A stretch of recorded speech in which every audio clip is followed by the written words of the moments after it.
Olá pessoal, saudações. Estamos aqui com a nossa segunda aula da disciplina Conteúdo e Metodologia e Prática de Ensino de Ciências e Educação Ambiental.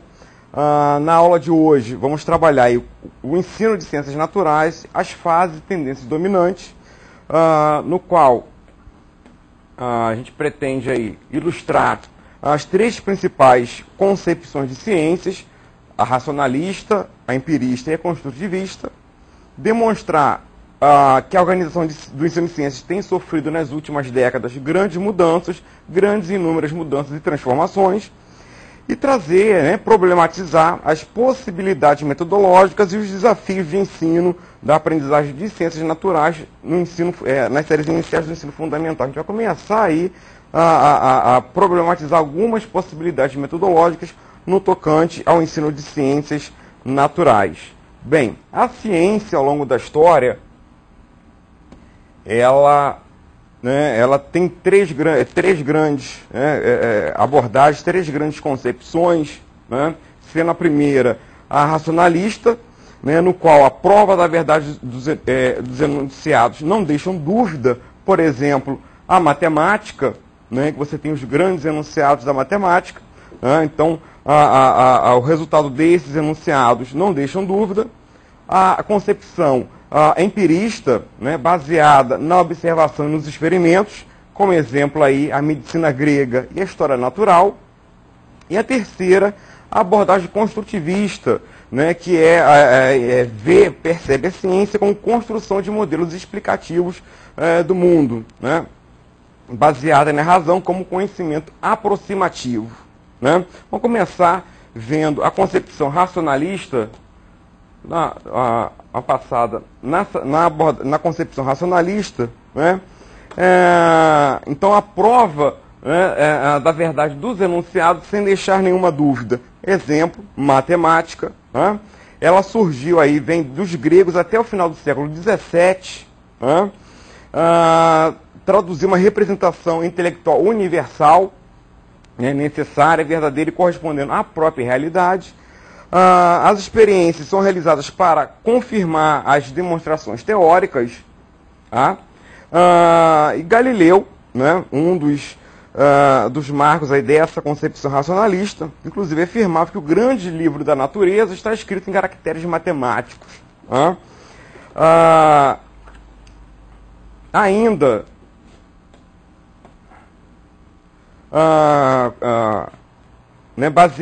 a concepção empirista, que é baseada na observação e nos experimentos, como exemplo a medicina grega e a história natural, vem de Aristóteles até o final do século XIX. A ciência se baseia em observação e experimentos que se permitem estabelecer induções. E a experiência como produtora de conhecimentos. E você tem aí, nessa concepção empirista, métodos experimentais rigorosos. Você faz suas hipóteses e cria, utiliza métodos experimentais rigorosos para que você consiga aí estabelecer esses resultados. Nessa concepção empirista, o fundamental é a experiência e a utilização do método científico. Então, uma característica marcante dessa concepção empirista é realmente utilizar o método científico e você ter aí as experiências para comprovar as suas hipóteses. No confronto entre racionalismo e empirismo, se é que eu posso dizer de confronto, as duas concepções de cientificidade possuíam o mesmo pressuposto, embora fizessem de forma diferente. Ambas consideravam que a teoria científica era uma explicação e uma representação verdadeira da própria realidade. O mesmo pressuposto, elas tinham o mesmo pressuposto. A ciência era uma explicação verdadeira da realidade. Ainda, se tratando das diferenças entre racionalismo e empirismo, o racionalismo ele é hipotético dedutivo, ou seja, ele define o objeto e suas leis, e disso ele deduzia suas propriedades, seus efeitos e efeitos posteriores e previsões. O empirismo não, ele é dedutivo, hipotético indutivo. Apresenta suposições sobre o objeto, né? Ele tem uma hipótese sobre um determinado objeto, realiza observações e experimentos até que você chega à definição dos fatos, né? Então, no racionalismo, né, como a matemática, né, e no empirismo nós temos aí a medicina, né, no qual você tem aí suposições sobre o objeto, realiza observações, realiza experimentos, e daí você define os fatos, as suas leis, suas propriedades, seus efeitos e posteriores previsões. Tá? Bem, né, a partir dessas duas concepções, eu tenho uma terceira, que é a concepção construtivista, que começou aí no século passado, no século XX, né? A concepção construtivista, ela percebe a ciência como construção de modelos explicativos da realidade, né? Próximo, né, a essa realidade. Combina aspectos tanto do empirismo quanto do racionalismo, né? O seu ideal de cientificidade exige coerência entre os princípios da teoria, né? Você tem que ter essa fundamentação, modelos construídos com base na observação e na experimentação, resultados, né? Esses resultados devem, ou que possam alterar os princípios da teoria, corrigindo-a quando necessário. Ainda sobre essas concepções, né, tanto no racionalismo quanto no empirismo, a teoria científica é tida como uma explicação e representação verdadeira daquela realidade, caráter de verdade absoluta. Para o construtivismo, né, a teoria científica é uma verdade provisória, né, uma construção intelectual possível, né, conceito da Chauí, da Maria Helena Chauí, né, no qual ela consegue expor de uma maneira bem clara, né, essa diferença entre as três concepções. Ainda sobre essas concepções,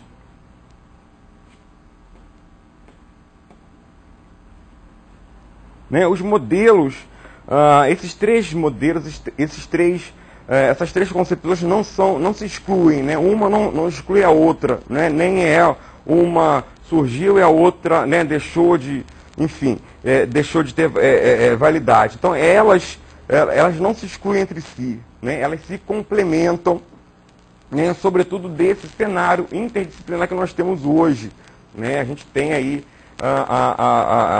esse cenário no qual a gente pode trabalhar as diversas disciplinas, integrar essas diversas disciplinas, nos permite um aprofundamento ou uma apreciação sobre como a gente encara aí a construção do nosso saber, né? Então, conhecendo mais a fundo essas três concepções, a gente consegue, né, ter um aprofundamento maior sobre a construção do nosso saber, né? E alguns autores acreditam, inclusive, né, que essas três concepções de ciências, né, e a formação e a crença dos professores, né, sobre a natureza da ciência vão influenciar diretamente como eles percebem esse processo de ensino, né, na sala de aula, né, o processo de ensino-aprendizagem também determinam, né, a sua prática pedagógica. Então, de acordo com a formação daquele professor, né, se ele teve uma abordagem mais construtivista, uma abordagem mais racionalista ou empirista, isso vai impactar diretamente aí no seu fazer, né, na sua prática pedagógica. Bem, na classificação e divisão de ciências, a gente vai perceber que ao longo dos séculos, ao longo do tempo, né, se tentou dividir, classificar as ciências de diversas maneiras, né? Então, o conhecimento ele é muito complexo, né, e a gente acaba tendo que fazer uma série de classificações, ou dividir, enfim, né? Então, a complexidade do conhecimento levou ao surgimento de diversos ramos da ciência, né? Então, para que não haja uma grande confusão, né, a gente seleciona, classifica, divide a ciência aí, e isso vai variar de acordo, né, com seus teóricos, com suas abordagens. Então é necessário classificá-las, né, ou por complexidade, né, por sua complexidade, por seu conteúdo, por ser objeto, né, pelas diferenças ou por suas metodologias, né. A primeira grande classificação da ciência veio de Aristóteles, né, no qual ele analisava, né, dividia por ausência ou presença da ação humana, né, nos seres, né, nos objetos que eram investigados, imutabilidade ou movimento, também pela modalidade prática, ciências que estudam, né, a praxis. Né? Então, primeiro exemplo aí, pegar um exemplo da classificação de Conte, né, no qual ele faz essa classificação de acordo com a complexidade. Né? Então, nós temos as ciências divididas, né, em ciências matemáticas, né, físico-químicas. Então, na ciência matemática, tem as teóricas, aritmética, geometria, álgebra, álgebra aplicada, mecânica, astronomia. Tá? Nas ciências físico-químicas, a própria física, a química, mineralogia, geologia, geografia física. Ciências morais, psicológicas, a psicologia, a lógica, a estética, a moral, né, as históricas, história, geografia humana, arqueologia, né, sociais e políticas, sociologia, direito, política, economia e metafísicas, cosmologia, teologia. Né? Então essa é uma das classificações, né, do Conte, né, no qual ele divide ciências em quatro grandes áreas, e você tem aí, ao longo do tempo, também variações dessa classificação que ele propôs inicialmente. A outra, do Mário Bunge, né, também no qual você divide ciência informal e factual. Né? Nas ciências formais tem a lógica e a matemática. Né? Nas ciências factuais, natural e cultural. Natural tem lá a física, a química, a biologia, e na cultural, sociologia, economia, história e daí por diante. Tá? Ainda nessa classificação,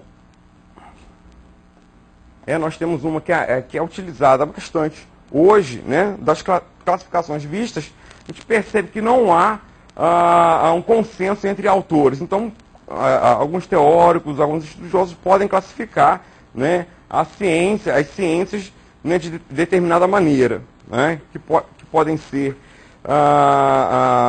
por sua complexidade, por seu conteúdo, por seu objeto, né, diferenças ou metodologias.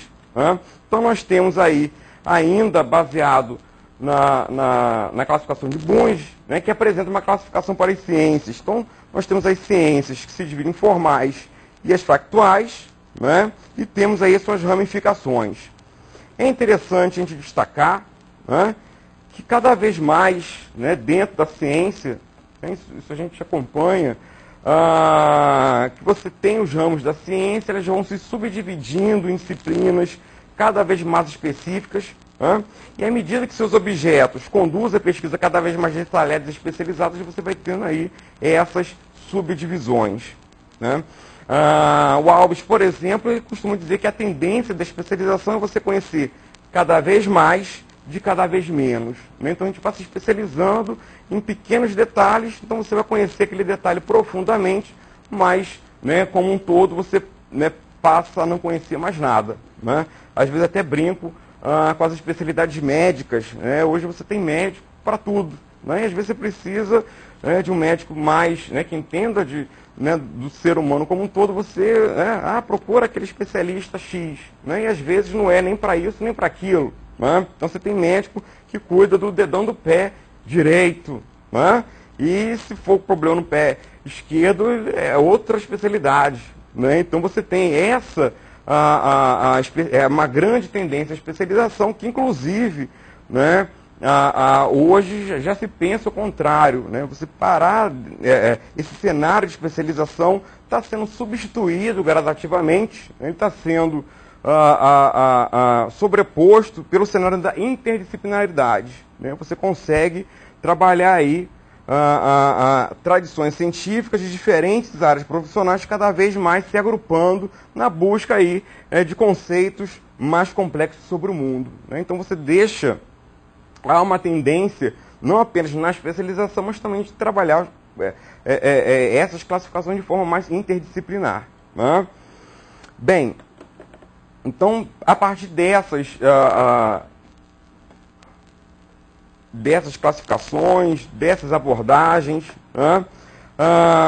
contextualizando o ensino de ciências naturais na escola, né, a gente tem aí uma fragmentação ainda hoje, né, tem a biologia, tem a física, a química, geociências, né, a geografia, né, no qual você deve integrar, procurar integrar diferentes conteúdos buscando um caráter, uma base interdisciplinar. Né? Isso aí é interessante, é fundamental.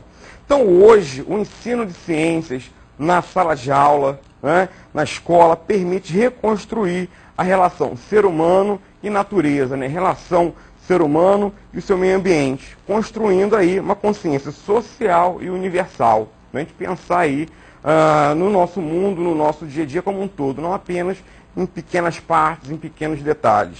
Né? Não se pode pensar no ensino de ciências apenas como algo preparatório, propedêutico, né? Que você vai preparar a pessoa para o futuro. Né? O futuro é hoje. Né? O futuro não está distante, o futuro está acontecendo a todo momento. Né? Então é interessante que a escola, né, tenha esse papel de preparar, né, de ensinar ciências não para algo que está por vir, mas por algo que está acontecendo. Né? Isso é fundamental hoje, né, no qual, vou preparar para daqui a 20 anos. Né? Não, preparar, né, despertar aí os nossos alunos para o hoje, o que está acontecendo hoje, né? Como as relações se dão hoje. Né? Aproveitar esses elementos para trabalhar aí a atualidade. Objetivos do ensino de ciências naturais. Primeiro, compreender natureza como um todo dinâmico, não estanque, né, não como uma foto, né, mas como um filme que passa e pode, né, a todo momento compreender esse todo dinâmico e o ser humano, né, como o ser humano interage, né, nesses processos, né, em sociedade, como agente de transformações no mundo que vive, né, no mundo que vivemos, em relação essencial aos demais seres vivos. Né? Como eu falei na primeira aula, a gente vê, né, via ou percebia a natureza como algo que está distante da gente. A gente não se vê como parte, né, daquela sociedade. A gente percebia a natureza, enfim, o meio ambiente como algo distante. Né? Como se, tem que preservar sim, mas todos, né, trabalhando em prol desse meio ambiente. Então a relação essencial entre com os demais seres vivos e outros componentes do ambiente.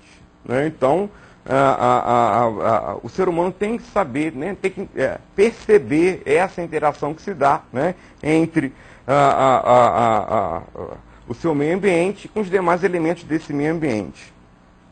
Compreender a ciência como um processo de produção do conhecimento, né, conhecimento esse que é resultado dessa evolução histórica. Então, compreender a produção do conhecimento é uma atividade humana, histórica, associada a aspectos de ordem social, econômica, política e cultural. Né? Então, um conjunto, né, desses elementos, né, o ensino de ciências deve prever, né, ter isso em mente, de você associar vários aspectos aí dentro do ensino de ciências. Ainda como objetivos, formular questões, né, diagnosticar, propor soluções para problemas reais, né, de elementos das ciências, colocando em prática conceitos, procedimentos, atitudes, né, desenvolvidos dentro do aprendizado escolar. Então é interessante que se perceba que o aluno ele não vem vazio para a escola, ele, né, dentro daquela cabeça ele tem várias percepções, tem vivência. Né? Então, é o papel da escola propor, né, problemas reais dentro daquele contexto, né, para que o aluno se sinta envolvido, né, nesse processo e que haja uma troca realmente nesse processo de ensino e aprendizagem. Ainda como objetivo, identificar relações entre conhecimento científico, né, produção de tecnologia e condições de vida. Né? Então é interessante fazer esses links entre o conhecimento científico e condições de vida. Né? Poxa, será que o plástico é tão nocivo assim? Né? Sim, é. Né? A sacola plástica é algo tão inofensivo. Quantos anos, quantos séculos leva para uma sacolinha plástica sumir da natureza? né? Então, esse tipo de percepção ainda falta, né? A gente percebe porque a gente, né, tem essa vivência, mas a criança às vezes não consegue, né? Não tem ainda essa percepção, então deve ser trabalhado na escola, né? Então, esse conhecimento científico, produção de tecnologia, né? De que forma a tecnologia garante, né, melhores condições de vida, utilizar a tecnologia, né, no nosso dia a dia, e também perceber essa evolução histórica, né? Principalmente as crianças que chegam hoje, elas, né, às vezes até brinco, tem criança que fala, agora que caiu a ficha, né? Mas o que era esse cair a ficha? Né? Isso não é coisa do tempo dela. Nós tínhamos o orelhão que usava a ficha para completar a ligação, né? Usava a ficha, quando a ficha caía, assim, agora sim. Né? Então, às vezes, a criança ela se apropria de uma ideia que ela, né, de uma época que ela não viveu. Né? Então, conceitos, né, fazer essa abordagem histórica, fazer essas comparações para que realmente a gente perceba o mundo como a gente vive hoje, né, e perceber as nossas condições de vida, no que elas podem ser melhoradas, agregando aí qualidade de vida, né, e um ambiente mais sustentável. Então, o ensino de ciência ele busca favorecer a manifestação de conceitos prévios. Então, essa bagagem, né, que todos nós temos deve ser aproveitada, deve ser trabalhada, né, de uma forma de todo mundo aproveitar, né, criar novos conhecimentos. Né? Então, essa manifestação de conhecimentos prévios em sala de aula, o aperfeiçoamento dos saberes envolvendo os alunos em um ambiente propício, né, criar aquele ambiente propício para que você possa ter um aprofundamento dessas questões científicas. Né? Então, às vezes, um conceito, né, que parece simples, né, você pode trabalhar aí de diversas maneiras, de forma a agregar aí novos conhecimentos, novas manifestações aí, de novos conceitos, de novos conhecimentos. Tá?